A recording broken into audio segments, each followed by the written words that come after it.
guys, welcome back to my channel.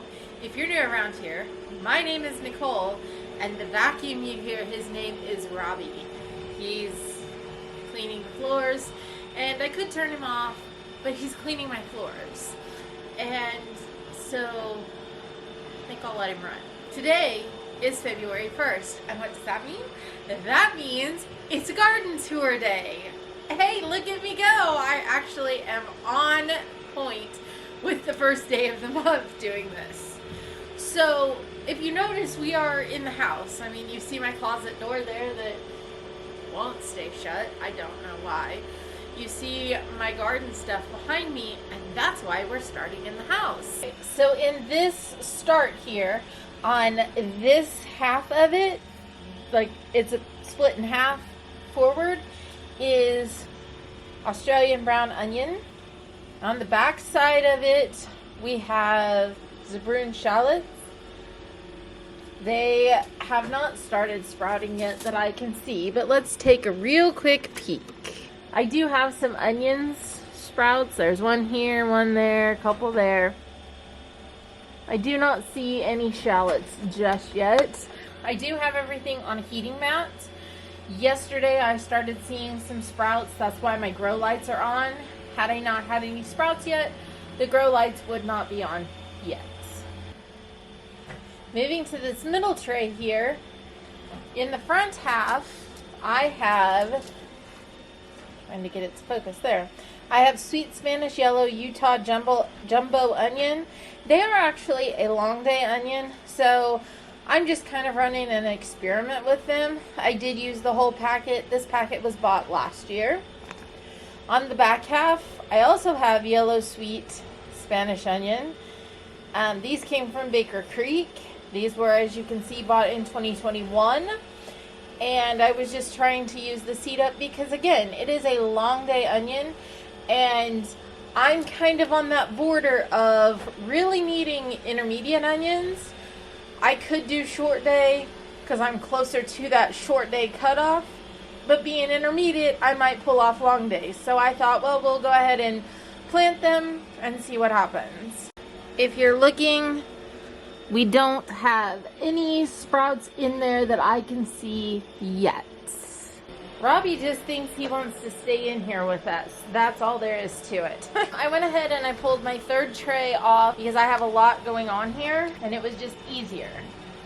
So in this first set of 6 holes, I have Rosella tomatoes from Baker Creek. In the second set of 6 holes, I planted some rosemary that I got from Burpee. Then in this set of 6, I have sage that is also Burpee. Back here, I have 6 cilantro. I have 6 plain parsley. The cilantro is Fairy Morse. The parsley is Burpee. Then we have Italian large leaf basil from M.I. Gardner, and I actually have some sprouts there. So see, we have some basil sprouts there. We're doing good. Behind, we have spinach that came from Burpee, and I actually have 2 actually. I see a small one right there. Next to the spinach, we have arugula. It is from the brand Cornucopia that I buy at my local farm store, and it is going bananas. That's actually the stuff that caused me to turn my grow lights on. Next, I have Baker Creek chives. So far, nothing. As you can see, I planted these on the 29th, so we're only just a few days in. Back here, we have fennel that is from Burpee with nothing yet. We have mustards that are from Burpee. We've got quite a bit. And then we have collards, which is Livingston. It also comes from my local farm store.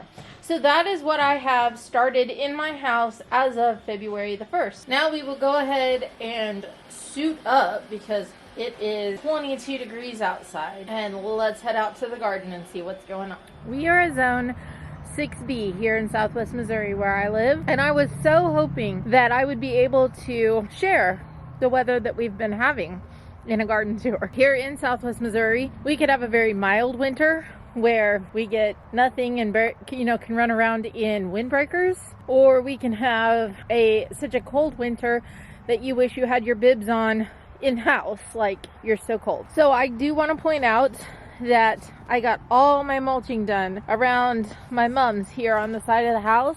Again, I will not cut these back until after our main threats of really cold weather, snow and frost have left, simply to try and give them just a little bit more protection on the ground. Does it work? I don't know, but that's how I've done the one in my front, and I've had really good luck with it, so we're gonna go with it. I got this cleaned out, my rose bush, another mum that needs to be cut back. I got my window boxes in the front of the house cleaned out. We didn't have school on Monday, which was the 30th, but then we had school yesterday and today, and my road is still a sheet of ice. It was fun driving on. Yesterday I went sliding just as I was playing, trying to see what the weather was like. Arctic Fire dogwoods have all dropped their leaves. I still do need to clean this out. I didn't have any pruning shears the day that I was cleaning things, so I couldn't get that all cleaned up yet. I planted a mum there. It is a hardy mum. Hopefully it will come back. We shall see. I did get all of these cleaned out, so look at me go. I'm ahead of the game. I've got some confused plants right here, as you can see. They've started sending their leaves up, and that's not weeds. We'll see what happens. This was also a plant.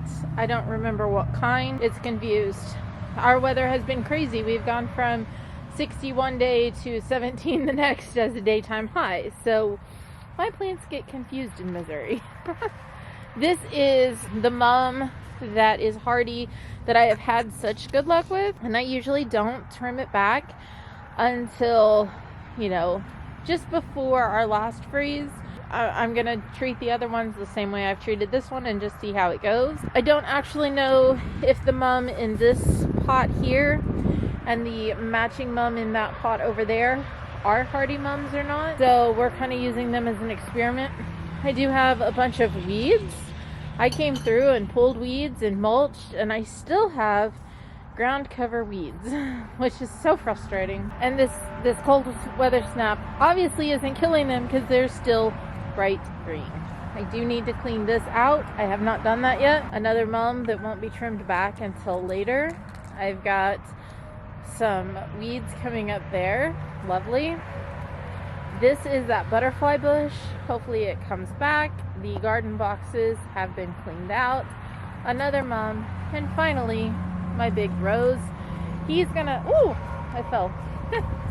He is going to have to be cut way back. So from what I've seen, roses tend to grow on new stuff, so I don't really need to keep the old.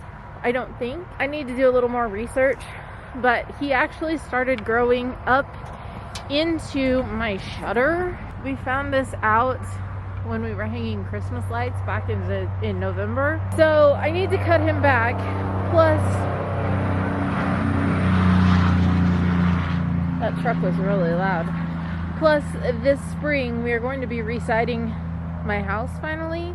So he's really gonna have to be cut back so that, you know, we don't jab ourselves with thorns while residing my house. More on that to come.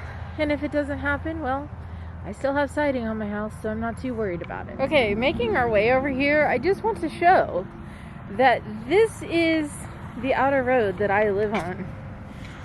This hump right here is pavement drop off to my gravel driveway. Of course, it is a state maintained road, and they have yet to fix the holes right in front of my house, which is super. But as you can see, my road is a complete sheet of ice. The other day, my husband took our Jeep out and let up off of the gas and put himself in the ditch between the interstate and our outer road. So that's a little scary in my opinion. So now we are back into this bed here. This was the bed that my oldest planted for me back in, must have been October, I guess we planted it. I've got some video. I ought to put the footage up just so I have it for my records. Anyway, as you can see, there are a bunch of plants that apparently are confused as to what time of year it is, because we also have about 100 to 150 different bulbs planted in this little area. I did get it completely mulched.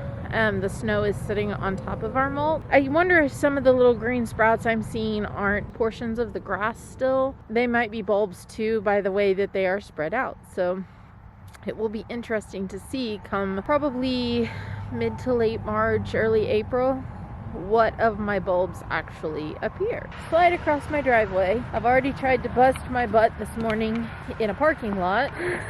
It's been fun and it's been real, but I'm not sure it has been real fun. Moving on to this one. Again, I have this row right here, and so it makes me think that those are bulbs that I planted, because I have the row that goes right that way, and then I have a row over here, and they're so perfectly, I don't want to say a perfect straight line because I didn't get them a perfect straight line, but they are so perfectly placed that to me that screams bulb leaves, not grass. So anyway, I will come in and I will trim back the mums. When the weather's like this, those semis are loud. Most of the time I don't hear them. On days like this, I do. So let's move on to the vegetables. Obviously, there is not going to be much to see in said vegetable garden because, hello, there's snow on the ground, if nothing else. And this morning when I looked at the weather at like 6, I think, it was 17 degrees outside. There isn't going to be anything growing in this vegetable garden. But I still want to document it. I mean, the snow brings in nitrogen and helps put a little bit of nitrogen back into the ground. And, you know, I've got some mums that I get to trim. But I've done a lot of work on the garden, and that's what I want to focus on. I don't remember if one of my last videos I showed where I've cut back all of the zinnias that were right here. This is my garlic bed. Hopefully I don't slip and slide on ice and fall down the hill. Okay, there's a hill right there that I had to walk around, and it's slick out here. Okay, this is my garlic bed. So we cleaned out our chicken coop. We've decided that I think we're going to go ahead and get chickens again. All of our other ones kind of just decided to die, so they died. I put the bedding out of my chicken coop on this bed. This bed still needs to be weeded. I did get everything out of those. My strawberries need to be weeded. Again, this bed needs to be weeded.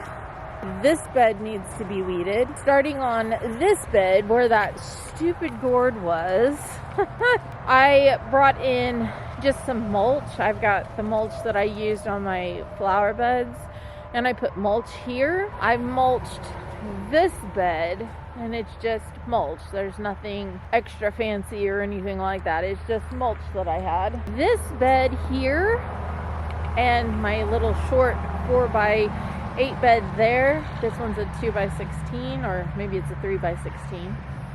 These two beds, I went ahead and they also have bedding on them from the chicken coop, which had chicken poop, and it had chicken feed, and it had, as you can see, there's feathers. But the thing about it is all of that has sat for over a year, so it actually has had time to break down and become quite a bit better, I guess. This one also has chicken bedding in it. I still need to pull something out of there. I got that one cleaned out. I can't remember if I had the last one. The wind decided that my chair needed to be in this bed. Apparently we're gonna grow chairs now. This was huckleberries, and I thought that the huckleberries were perennials, but after doing a little bit of research, I do not believe that they are. So I'm gonna go ahead and start some more huckleberries plants this spring and replant. I still need to do quite a bit of work here. And then my onions, you know, I left all these onions because I wanted to see what happened. Well, it turns out onions are a biennial, which means one year they will bulb, and the next year, if you leave them, they're going to produce seed. Do I want seed? No, not really. So I will wait until the ground kind of softens up, because right now it's hard as all get out and slick to boot and cold. Oh my gosh, it's cold. And I will probably go ahead and just pull all of that, and we will start fresh. I will add some more mulch to it, or not mulch, but soil. We'll call it soil at this point because I'm drawing a blank on what I'm trying to think of. And we will just start with a clean bed. Yeah, one more thing to note about this 4x8 bed. You notice there are no weeds. There are no old tomato plants. I got it cleaned out. Go me! I've decided that they want to come out and play. I got one there, and the other one, oh, he's over on the right. you will notice that I did get, not all, but all of the tomato plants, yes, but a lot of the weeds pulled. Again, there are still quite a few, and I've started making plans for this garden bed. I haven't fully committed or decided where I'm going with this garden bed, but I have started making plans, so that's a start. And the cats, they have decided they're gonna play. They haven't been out in a couple of days. They've just been hiding in the garage. So they're feeling nice. This really isn't garden-esque, but it is the chicken coop.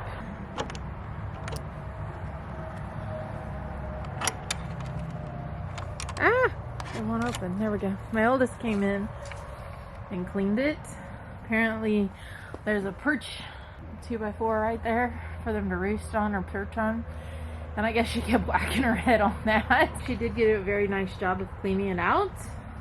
And then we took the old screen door off of the greenhouse I had that the wind totally destroyed. That was the plastic one with the PVC pipe. We've decided we're not going to replace that greenhouse, so we moved the door over here so that we had a door to be able to get into the chicken pen when we go ahead and get more chicken. Finally, we have the shed. There's not a whole lot going on in here. These are the pepper plants that I've saved. I don't know if they will actually survive or not. That's all that's going on in here. It really needs to be cleaned, and all my garlic, it went bad. I didn't get it saved well enough last fall or late summer, so I'll do better. So that is the garden tour for February the 1st, 2023. Not a whole lot going on because, hello, it's cold out here. My hands are frozen, so I'm gonna go ahead and move on into the house and warm up. Please make sure that if you haven't subscribed to this channel, that you subscribe, hit that like button and that bell notification, leave me a comment, and we'll see you next time. Bye!